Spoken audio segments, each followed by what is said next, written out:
Bonsoir, bienvenue mesdames et messieurs, bilan éducatif sous la rupture. On en parle dans cette édition spéciale. Quels sont déjà les acquis renforcés, les principales faiblesses depuis le pilotage du système éducatif? On se retrouve juste après la pause publicitaire. Cherchez-vous des véhicules de transport de passagers et de marchandises à 3 roues de dernière génération et à prix accessible? Plus de soucis, la société APC Automoto vous propose de nouveaux modèles Atoul Ric et Atoul Gem Cargo. L'exceptionnel Atoul Ric pour le transport de passagers 4 places avec sa malle arrière pour les marchandises en toute sécurité est écologique, très économique, puissant, adapté à tous les terrains avec à bord un dispositif de sonorisation ultra moderne pour votre confort d'écoute. La gamme Atoul Gem Cargo, exclusivement pour le transport des marchandises et des biens, a 2 places assises en cabine avec un ventilateur qui brasse bien. Pour toute autre information, les magasins de APC Automoto sont situés à Cotonou, au quartier d'Andji, en face de l'imprimerie Toundé ou encore non loin du CEG Yagbe. Téléphone plus 229 01 99 30 15 03 ou encore le 01 44 42 70 43. APC Automoto, votre mobilité dans des moyens roulants sûrs, notre priorité. En 2016, Patrice Talon hérite d'un environnement éducatif chargé de défis. En prenant les rênes, le chantre de la rupture, devenu Nouveau Départ plus tard, s'est résolument engagé à reconstruire et moderniser le système éducatif. Une ambition à la limite révolutionnaire pour le secteur qu'il traduit d'ailleurs par son programme d'action du gouvernement. Patrice Talon a pu vraiment mieux faire dans le secteur éducatif, volet primaire, secondaire et supérieur. Je vous invite à suivre cet élément témoin réalisé par la rédaction. L'école béninoise et la grève, 2 mots qui ne se croisent plus depuis l'avènement de la rupture. Dès son premier quinquennat, le droit de grève a été supprimé aux enseignants. Depuis lors, les programmes scolaires se déroulent sans anicroche et les enseignants présents en classe ne cessent de dérouler le programme scolaire. Bien que des points de désaccord surviennent avec des revendications, enseignants et élèves ne délaissent plus les cahiers pour descendre dans les rues. Un pari gagné pour le chef de l'État Patrice Talon qui s'est également investi dans le renforcement du corps enseignant. Ce faisant, les aspirants au métier d'enseignant firent leur apparition dans le système éducatif, aussi bien dans le préscolaire, le primaire que le secondaire. Recrutés et formés pour renforcer leurs capacités, ils ont été intégrés dans l'école béninoise afin d'atteindre l'objectif, une classe, un enseignant. De meilleures conditions de vie ont été longtemps revendiquées par les syndicalistes. L'extension à 12 mois de la prise en charge de leur rémunération à compter de la présente année scolaire. Le bénéfice d'une assurance maladie selon les modalités prévues pour les fonctionnaires. Le bénéfice d'un congé de maternité pour les AME de sexe féminin. À travers des questions adressées au gouvernement, les députés de la 9e législature se sont également penchés sur le sujet. Les AME bénéficient de nombreux avantages sociaux. Je peux citer entre autres 1. Rémunération sur 9 mois dès 2019-2020 et sur 11 mois depuis 2022-2023. 2. Protection sociale avec totale prise en charge des cotisations sociales par l'État. Il faut préciser qu'aucune part ouvrière n'est prélevée sur la rémunération des AME. Le temps de service actuel des AME sera donc comptabilisé comme temps de travail effectif pour bénéficier des allocations sociales. 3. Prise en charge médicale délivrée par le chef d'établissement avec fiche de paie délivrée par la NPE directement sur chaque compte en ligne des AME. Plutôt que de reverser 3 000 AME, le gouvernement a décidé de permettre à l'ensemble des AME, soit 32 270, de bénéficier de mesures d'accompagnement selon des critères bien définis afin de garantir de meilleures conditions de vie aux acteurs du système éducatif. Loin du reversement des AME en agents contractuels de droit public de l'État, les classes modernes courts MC et modernes longs ML n'existent plus dans l'enseignement secondaire au Bénin. Depuis la rentrée scolaire 2021-2022, la PCT est obligatoire pour toutes les classes de 4e. De même, la langue vivante 2, espagnol ou allemand, selon le choix de l'apprenant, est également obligatoire pour toutes les classes de 4e. Nombreuses sont les réformes instaurées dans le secteur éducatif par le chef de l'État béninois pour assurer une meilleure éducation aux apprenants ainsi que de meilleures conditions de vie et de travail aux enseignants. Mais peut-on peindre le tableau du système éducatif en rose sous le régime de la rupture? Réforme, mesdames et messieurs, construction, recrutement, formation constituent l'un des axes majeurs des actions menées par le gouvernement Talon pour le secteur éducatif selon certains acteurs clés du système. Selon leur dit, le plan national de développement PND du Bénin a servi de boussole pour la structuration et l'implémentation de plusieurs projets et programmes dans ce secteur névralgique de développement. Plusieurs vagues d'enseignants, par exemple, dont les préinsérés sont recrutés et déployés. Bonsoir Arnaud Agbonka, vous êtes le président de la Fédération des syndicats de l'éducation affiliée à l'UNSTB. Merci de répondre aux questions de Guéri TV Monde. Bonsoir monsieur le journaliste, je suis tout oui et tout à vous. Si on vous dit de faire un état du système éducatif béninois, par exemple, où en sommes-nous concrètement? Bon, je pense que en notre secteur syndicaliste, nous pouvons quand même dire que comme le gouvernement, celui de la rupture a fait de son mieux pour changer de position à l'éducation nationale de notre pays. Et entre autres activités menées que nous pensons qu'ils ont fait, ils ont construit des infrastructures scolaires, ils ont amélioré la qualité de la cantine scolaire pour que les enfants puissent être maintenus à l'école, parce qu'il y a des enfants qui, pour raison de la faim, étaient obligés de rentrer ou bien d'être déscolarisés. Et nous pensons également qu'ils ont eu le mérite de toucher les curricula révisés quand on prend le cas des classes de CI et de CP par exemple. Nous pensons qu'ils ont eu ces mérites-là. Entre autres mérites, ils ont eu également aux tout fonctionnaires, généralement, et aux enseignants aussi.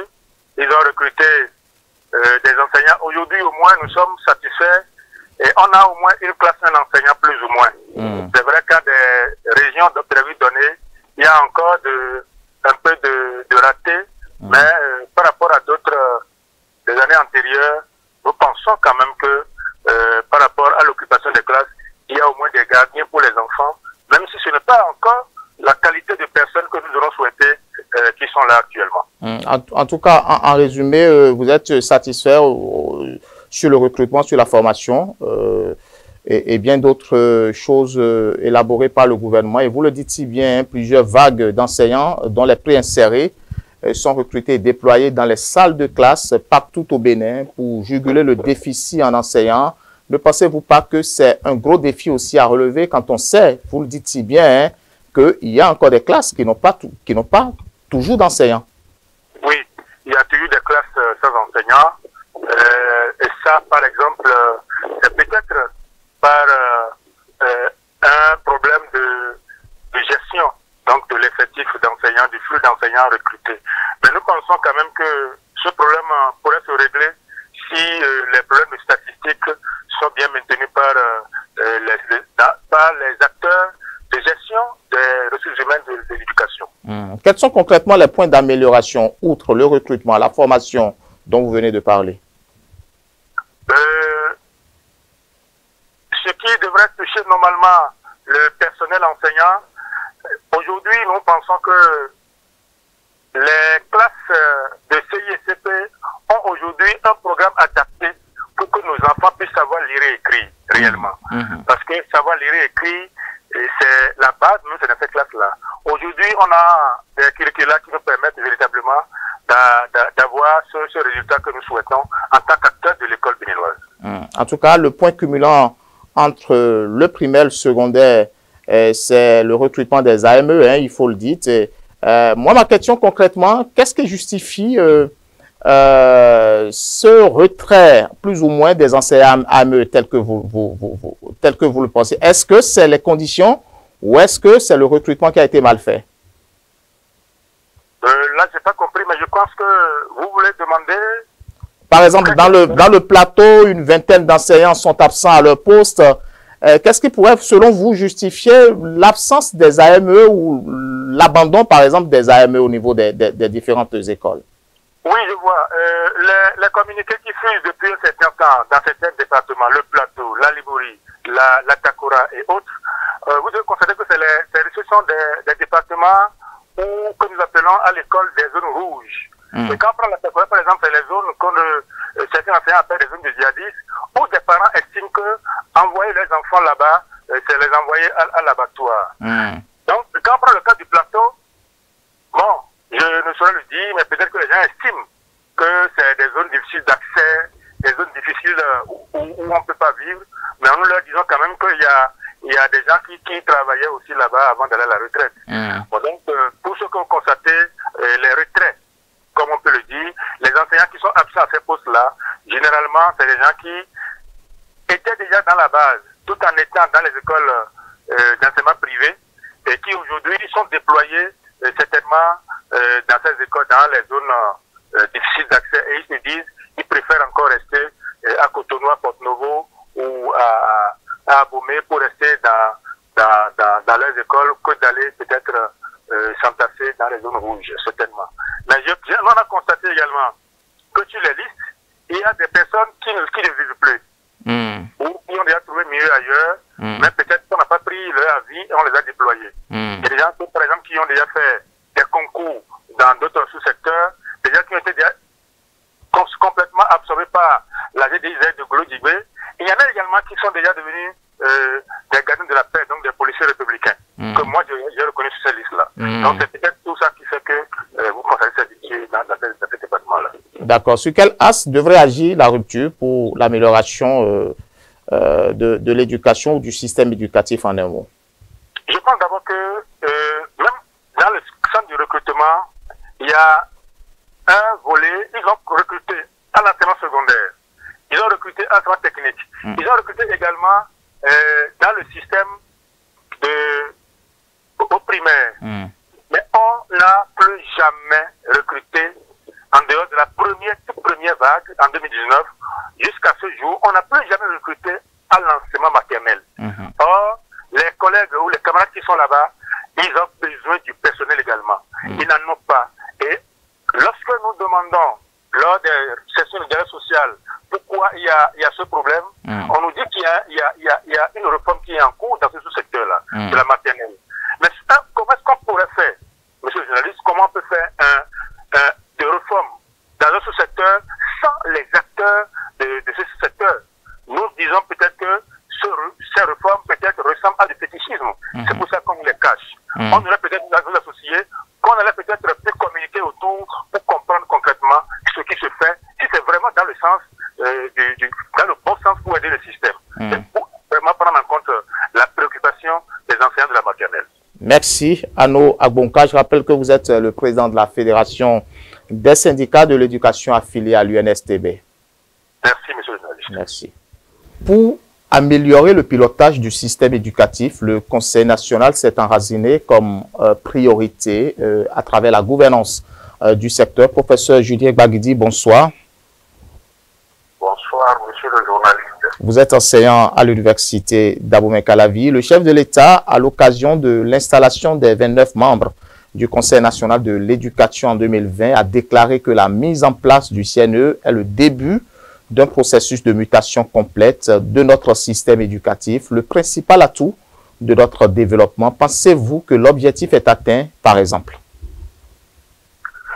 Oui, l'objectif est atteint puisque c'est une transformation résolument structurelle, une structure de l'État qui permet de conjuguer les efforts des trois sous-secteurs de l'éducation, notamment en maternelle et primaire, secondaire, technique professionnelle et puis universitaire.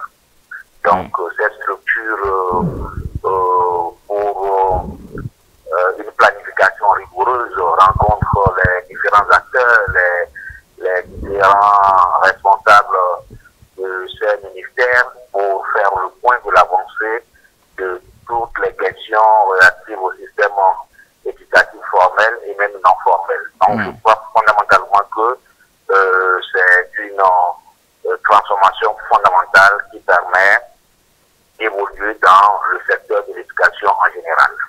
Qu'il s'agisse du déploiement du personnel enseignant, de la carte universitaire, des affectations budgétaires, des accréditations ou des contrôles d'établissements publics et privés, plus rien ne sera décidé comme avant, a dit le chef de l'État, et mis en œuvre par qui que ce soit, selon lui. Pensez-vous toujours que c'est une solution, selon vous, à mettre en place, par exemple, un comité d'éthique, etc., tout ce qui contrôle aujourd'hui la plateforme universitaire? Pensez-vous que c'est une solution pour une évolution, justement, du secteur universitaire? Alors, comprenez avec moi que pour tout développement, surtout dans les secteurs stratégiques tels que l'éducation, la santé, le développement infrastructurel et autres, pour ne citer que ces secteurs très sensibles, l'État doit avoir une planification rigoureuse. Et permettez-moi de rappeler en termes de sécurité du développement, le management des 3 I. Lorsqu'on veut aller au développement, il faut tenir compte des institutions. Donc, les institutions sont mises en place avec une cohésion totale, avec justement l'implantation du Conseil national de l'éducation. Il y a en dehors des institutions les idées qu'on développe. Donc, il faudrait avoir une idée, des idées dans le système éducatif qui conduisent véritablement au développement. Donc, une politique éducative réelle. Je crois que pour ça, le gouvernement en place est sur la bonne voie, sur la très bonne voie, je dirais. Et puis, en dehors des idées, il y a les intérêts. Quels sont les intérêts que nous souhaitons aujourd'hui? C'est renforcer un système éducatif fort qui permette de former des citoyens qui résolument trouvent leur finalité dans leur responsabilité dans le développement de la nation. Donc pour ça, il faudrait former des acteurs de qualité. Et vous allez comprendre que le chef de l'État pense beaucoup plus à une transformation industrielle, à une transformation économique de notre nation. Et par conséquent, il porte davantage les orientations vers la professionnalisation, vers la haute technologie dans le système éducatif. Et je pense que tout mis en œuvre, nous sommes sur une très bonne voie avec les réformes planifiées. Et au niveau universitaire, bien entendu, rien ne peut être encore comme avant. Il va falloir que l'État puisse armer les besoins d'emploi avec les finalités des offres de formation. Et sur ce plan également, je pense que nous sommes sur la très bonne voie. Et c'est justement à cause de cette transformation structurelle que nous avons probablement quelques regrets en matière de recrutement accéléré et massif des enseignants du supérieur. Mais tout est dans une logique de planification. Et le chef de l'État comprend très bien ces enjeux. Et je pense fondamentalement que d'ici à quelques mois, nous aurons satisfaction sur le plan du redéploiement du personnel de formation, c'est-à-dire le recrutement d'enseignants qualifiés, également l'accompagnement du personnel administratif, technique et de soutien. Oui, outre le redéploiement dont vous parlez, est-ce que vous pensez que le chef de l'État, Patrice Talon, pourrait agir sur d'autres axes majeurs? Bon, bien entendu, les axes majeurs sur lesquels le chef de l'État doit pouvoir agir, c'est le secteur de la recherche. Au niveau du secteur de la recherche, il y a de très grands enjeux. Vous voyez la très bonne réussite de vos outils la dernière fois. Il va falloir qu'il y ait une conjugaison des efforts et des planifications au niveau des secteurs ministériels pour que la recherche nourrisse véritablement les pôles de développement. Donc au niveau de la culture, du patrimoine culturel, du tourisme et autres, il va falloir que les universités apportent leur soutien substantiel à tout ce qui est attraction touristique et également réfléchissent à produire de la recherche scientifique pour nourrir davantage notre culture vaudou, les arts vaudous, les spectacles vaudous. Et je crois que cela sera dans la logique d'apporter un plus à l'économie de notre pays. Au-delà de l'aspect culturel et touristique, dans tous les autres secteurs de développement, il y a fondamentalement l'implication des universitaires parce que il faut toujours allier développement avec la recherche. Tous les pays qui sont développés investissent beaucoup dans la recherche pour anticiper, pour innover, pour planifier au mieux les finalités de développement. Et je pense que le chef de l'État est très attentif à tout cela et va pouvoir, en passant bien sûr le témoin à d'autres, insister sur ces aspects-là. Et je pense que ça fera le bonheur de notre pays. Vous voyez tout ce qui est déployé à d'autres pays, comme implantation dans le volet d'industrialisation. Il va falloir que les universités accompagnent tout cela. Il va falloir que les universités soient présentes et être plus actifs. Hein. Vous voyez, lorsque nous mettons en marche les activités de décentralisation, toutes les mairies doivent avoir des structures stratégiques d'expertise composées d'universitaires parce que dans les négociations, dans les partenariats, dans le développement des stratégies politiques, également les stratégies de diplomatie, les universités comprennent mieux les enjeux et peuvent accompagner les politiques, peuvent accompagner les gouvernants à tout niveau que ce soit. Donc je pense que tout cela se met en place petit à petit et les universités doivent être plus offensifs pour faire montre de leur expertise également pour se rendre plus utile. Merci, professeur Julien Gbaguidi. Je rappelle que vous êtes enseignant à l'université d'Abomey-Calavi. Merci pour votre disponibilité. On va se retrouver très prochainement. Je vous en prie, c'est moi qui vous remercie.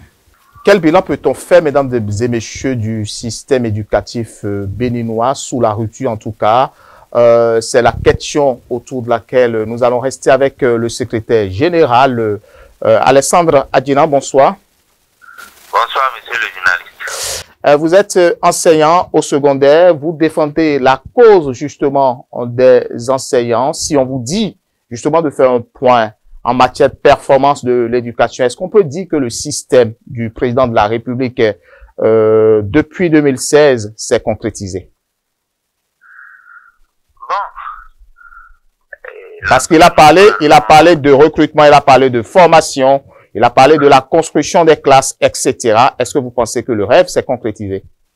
Non, le rêve n'est pas concrétisé. Il faut dire que des efforts ont été faits parce que avant d'insister sur ce qui n'a pas marché, il est important que nous évoquions ce qui a plus ou moins marché. Et parlant de ce qui a marché, il faut dire que il y a la mise en place de la plateforme EducMaster qui a réglé un certain nombre de problèmes, surtout dans le sous-secteur des enseignements secondaires techniques et de la formation professionnelle, où il n'est plus possible pour un apprenant d'un établissement public ou privé de tricher en redoublant dans un établissement A et en allant s'inscrire en classe supérieure dans un établissement B. Cette possibilité n'existe plus. Donc, c'est une avancée et il faut le reconnaître. Et en dehors de cela, il y a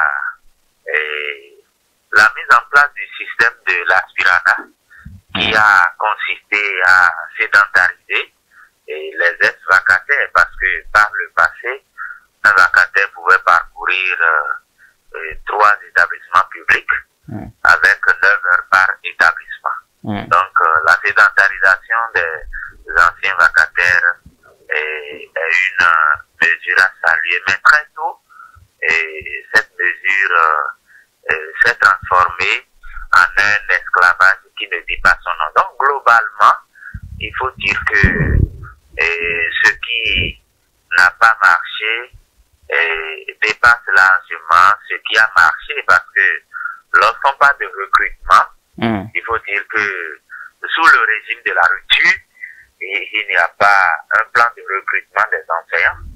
Ça n'existe pas, parce que sous le régime défunt, en 2008, d'abord, il y a la vacation existait depuis, mais en 2008, le régime défunt a procédé au reversement des ex-contractuels locaux et des communautaires. C'est-à-dire, c'était des agents qui avaient permis au système éducatif de tenir debout. Mais après ce recrutement-là, il y a eu d'autres recrutements.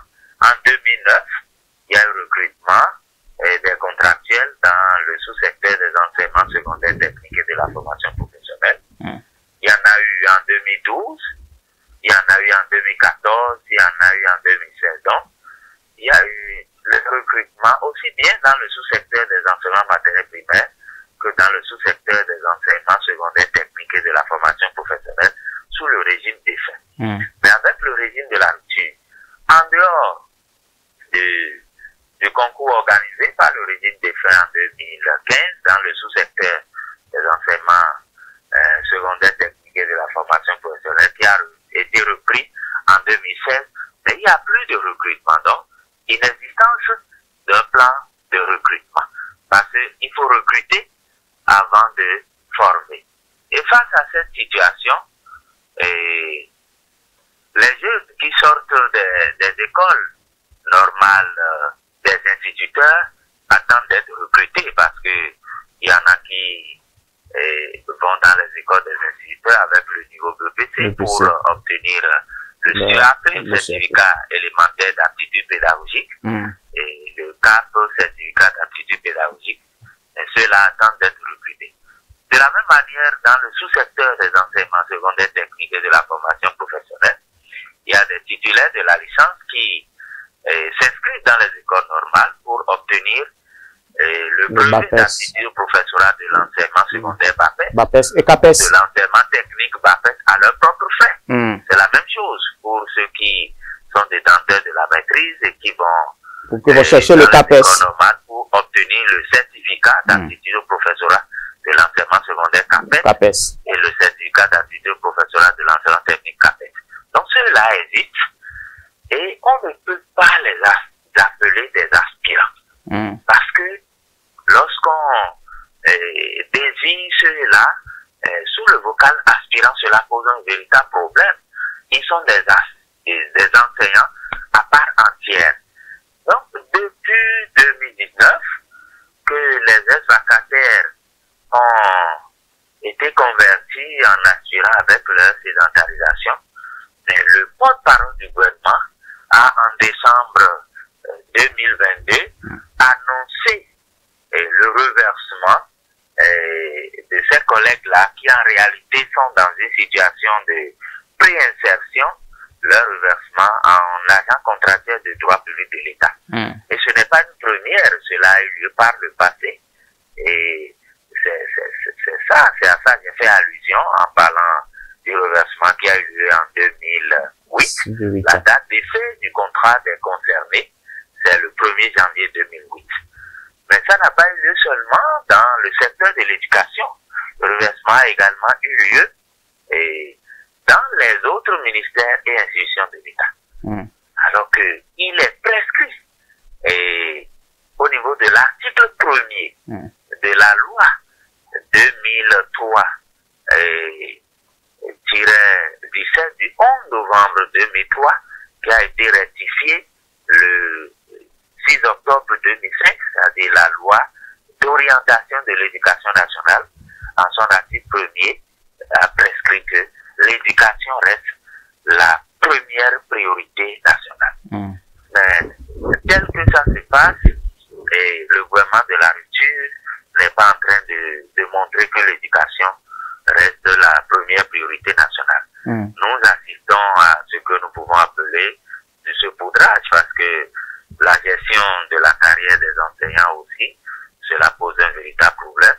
Il n'y a pas de plan de formation et de gestion de la carrière parce que il faut dire que il y a eu des agents contractuels de droit public de l'État qui ont été formés au BAPES et au BAPES depuis 2012 et d'autres ont été formés même avant cette période-là. Donc de 2000 à 2009, il y a des professeurs adjoints qui attendent d'être envoyés en formation en vue de l'obtention du CAPES et du CAPET. Après 2009, il y a eu d'autres promotions parce que le décret portant statut particulier a prévu que l'État prenne des dispositions pour envoyer en formation tout enseignant ayant passé 3 années effectives dans la catégorie A échelle 3, A3-3. Donc, quelles que soient les conditions à réunir, 3 ans après, on doit pouvoir prendre les dispositions pour envoyer ces enseignants-là en formation. En somme, les gens ont passé 10 ans, plus de 10 ans, en tant que professeur adjoint, mais aucune disposition n'est prise pour les envoyer en formation. Cela pose un véritable problème, toujours dans la gestion de la carrière. Lorsque nous parlons de ces agents de l'État-là, dans le cadre de la formation, des contractuels qui ont été recrutés en 2012, en 2014 et en 2016, ils sont en train de finir la formation, mais ils attendent les arrêtés de mise en formation, puisque dans le sous-secteur des enseignements secondaires techniques et de la formation professionnelle, lorsque vous n'êtes pas titulaire d'un diplôme professionnel, vous gagnez toujours le même salaire. La formation peut prendre du temps, même si c'est 10 ans, 12 ans, vous ne changez pas de salaire. Ils ont fini et ils attendent les arrêtés de mise en formation. De la même manière, les contractuels des promotions 2014 et 2016 ont été lésés parce qu'il y a 4 ans qu'ils ont passé en contrat à durée déterminée, CDD, parce que c'est après renouvellement de leur contrat qu'ils ont signé un contrat à durée indéterminée. Mais ces 4 ans-là n'ont pas été pris en compte pour les concerner. Il y a d'autres qui ont obtenu la licence professionnelle, puisque lorsqu'on s'en tient aux textes réglementaires, notamment le décret 2015-373 du 24 juin 2015 portant régime juridique d'emploi des agents contractuels de l'État, il est clairement précisé au niveau de l'article 10 que les titulaires de la licence professionnelle sont classés dans la catégorie A, échelle 3, échelon 1. En tout cas, oui, allez-y. Un diplôme obtenu à l'ENAP, par exemple, oui.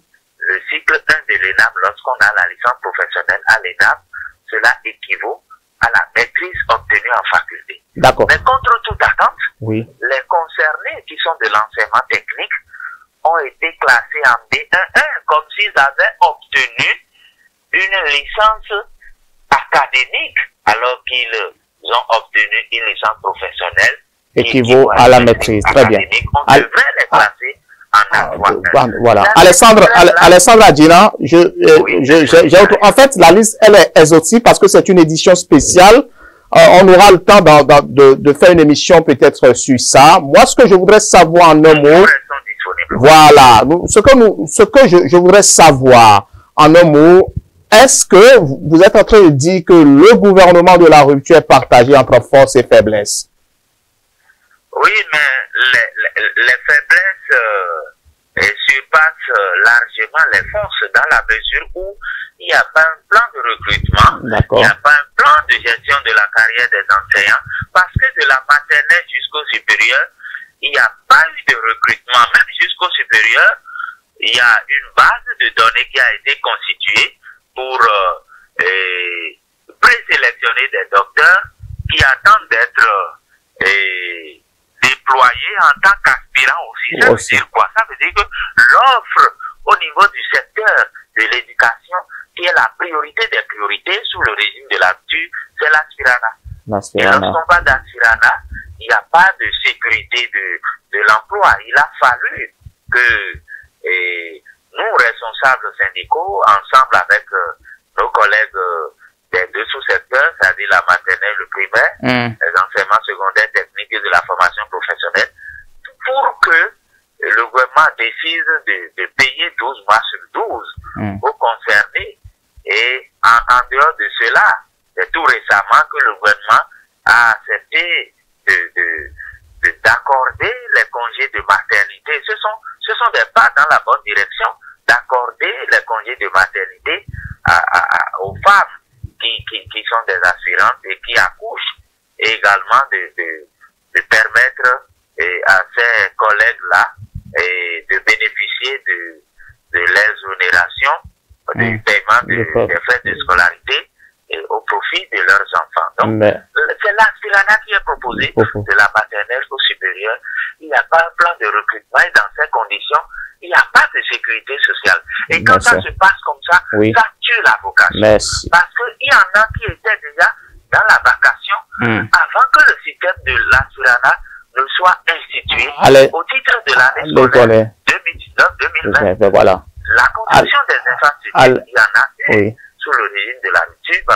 Je ne sais pas, le gouvernement, sous le régime des femmes, le gouvernement de la rupture parle également dans cet bilan de la construction des infrastructures. Mais bon, ce n'est pas... On en parlera, on en parlera après, Alessandra Adjina, au cours d'une émission que nous allons vous dédier exclusivement pour revenir de long à large justement sur les réformes engagées dans le secteur de l'éducation, les points forts, les points faibles, et puis trouver pourquoi pas le mécanisme d'approche pour mieux améliorer le secteur éducatif béninois. Merci d'être disponible pour nous et merci d'avoir répondu à nos différentes questions. C'est moi. Merci. Cette peinture de l'éducation nationale laisse transparaître des défis majeurs à relever malgré les efforts à l'actif du gouvernement. Mesdames et messieurs, nous allons retrouver nos correspondants de Parakou qui sont allés à la conquête des étudiants et quelques responsables universitaires. Voici ce qu'ils ont dit. Aujourd'hui, vous allez constater que les mouvements de grève dans l'enseignement maternel et primaire, les mouvements de grève de déblayage, je ne dirais pas ont cessé, mais ont connu un ralentissement. Cela ne veut pas dire que tout va bien dans ce secteur, mais seulement que nous passons réellement, ou bien nous passons actuellement à des négociations où le gouvernement, le ministre de tutelle nous écoute régulièrement à travers la commission administrative paritaire Cap-MAMP et qui est représentée aujourd'hui par l'Aube Nouvelle où nous sommes appelés tout le temps à la table de négociation. Cela ne veut pas dire que tout est rose parce que toujours est-il que quand vous rencontrez avec les partenaires sociaux que nous sommes, il y a toujours des points sur lesquels on ne s'entend pas parce que qu'on veuille ou pas, nous sommes appelés à défendre les travailleurs. Et nous ne pouvons pas accepter qu'on puisse sacrifier à un moment donné un certain nombre de travailleurs pour une cause peut-être, je ne dirais pas non fondée, mais que nous, peut-être, nous jugeons que nous pouvons voir une situation atténuée par rapport à leur situation. Et vous avez constaté aujourd'hui également qu'il y a, même si c'est un emploi précaire, l'emploi des AME aujourd'hui, des aspirants au métier d'enseignant, de l'enseignement, où aujourd'hui le gouvernement a décidé que chaque élève ou bien chaque classe doit avoir un enseignant. Donc c'est une situation qu'on doit, et je ne dirais pas nécessairement applaudir, mais qu'on veut ou pas, tous les enfants aujourd'hui ont d'enseignants. C'est à encourager, seulement que c'est une précarité de l'emploi. Et vous allez constater aujourd'hui que le gouvernement est en train de penser à leur reversement en ACDPE. C'est une réforme à encourager et je crois avec tout ce qui se dit aujourd'hui que ces AME seront reversés d'ici là. Également, les modules de classe, vous allez voir qu'ils sont en train de construire ça, je dirais un peu partout, avec passant par les mairies, mais cela ne veut pas dire que tout est rose et partout. La seule chose que nous attendons et qui est le souci permanent de tout le monde aujourd'hui est que les AME soient reversés réellement en ACDPE, toujours pour la bonne marche de l'éducation béninoise. Comme vous le savez, nul n'est parfait. Donc on ne peut pas dire quand même que tout est rose. Néanmoins, on ne peut que dire quand même qu'ils sont en train de faire quand même quelque chose. Mais ce n'est pas encore à 100% la réussite parce que quand on dit 100% la réussite totale, ça veut dire que au niveau de nos établissements, au cours des différents examens, nous avons les 100% de succès. Mais pour l'instant, on n'a pas encore atteint ce seuil-là. Et c'est par rapport à tout ça qu'il faut dire que rien n'est encore parfait. Et par rapport aux réformes, et en principe, le gouvernement est en train de procéder par des recrutements des agents, des AME. Et je crois quand même que cette procédure ne me plaît pas du tout parce qu'ils cherchent quand même à combler le vide qui existe par rapport au personnel enseignant. Et l'idéal est quand même que normalement ils recrutent carrément un personnel qualifié et définitif. Alors là, on saura quand même que l'État a pu pourvoir à ce manque de problèmes, à ce manque de personnel là, au niveau de l'enseignement. Je crois quand même qu'à ce niveau, l'État va essayer de revoir un peu sa copie. À ce niveau, je demanderai à l'État de procéder de petit à petit à des recrutements pour qu'au niveau de la fonction publique, le personnel enseignant qualifié soit. Parce qu'il faut quand même l'expérience. Le second point qu'il y a, par rapport aux subventions par exemple, au niveau de l'enseignement du public, la subvention met beaucoup de temps pour arriver. Parce que les collègues se plaignent trop et ils souffrent. Par rapport à ça, ils s'endettent et vraiment, je crois quand même que l'État n'a qu'à revoir cette partie-là aussi. Et pour que les collèges puissent fonctionner normalement. Au niveau du système éduc-master, cela m'a beaucoup sidéré parce que aujourd'hui, les élèves, il y a beaucoup moins de trucage pour le passage en classe supérieure. Un grand coup de chapeau au gouvernement.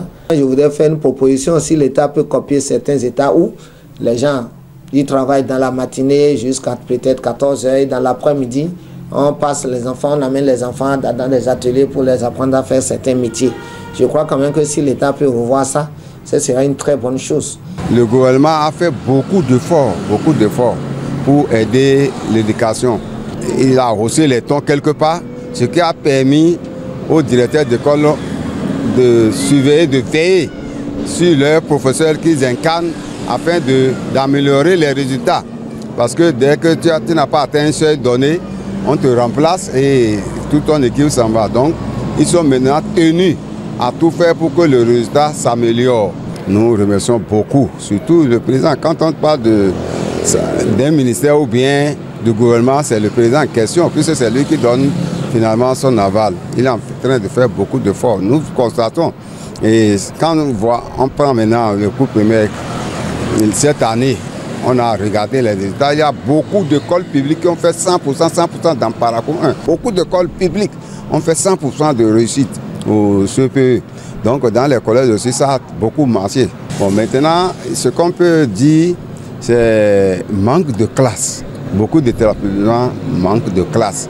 Il y a des groupes pédagogiques. On a 19 groupes pédagogiques au siège de Titirou qui n'ont pas de local. Donc ils attendent que ceux-ci sortent avant. Les emplois de temps sont faits de telle manière que les élèves font cours jusqu'à 13 h. Et à 14 h déjà, d'autres rentrent encore. Et mercredi soir, vendredi soir, des cours se poursuivent. Donc il va falloir penser sur la construction, de doter des établissements de quelques modules de classe. Ici, quand ils grèvent, ils restent à la maison. Et à la fin du mois, ils pensent prendre leur salaire. Ce n'est pas normal. Ce qui se fait présentement, qu'elle a empêché, moi j'ai apprécié, c'est très bon. Il vaut mieux qu'on continue. Nous sommes un pays pauvre, il ne faut pas qu'on se mette dans des situations qui vont encore aérer notre pays. Et pour développer un pays, c'est l'éducation. La suspension des grèves, si ça peut perdurer, c'est très bon. Pour commencer, je dois d'abord féliciter et remercier le gouvernement pour les efforts fournis. Mais ce n'est pas encore ça parce que, vu les conditions dans lesquelles les étudiants se trouvent aujourd'hui, c'est déplorable. Nous allons commencer par manque de place.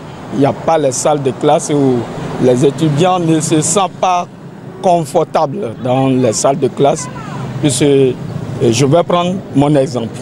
En FASEG, il faut se réveiller à 3 h ou bien à 4 h du matin avant de trouver une place encore.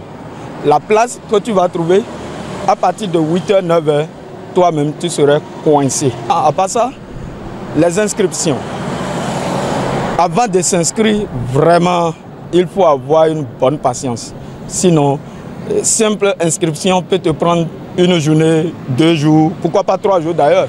Il faut venir te mettre dans les rangs.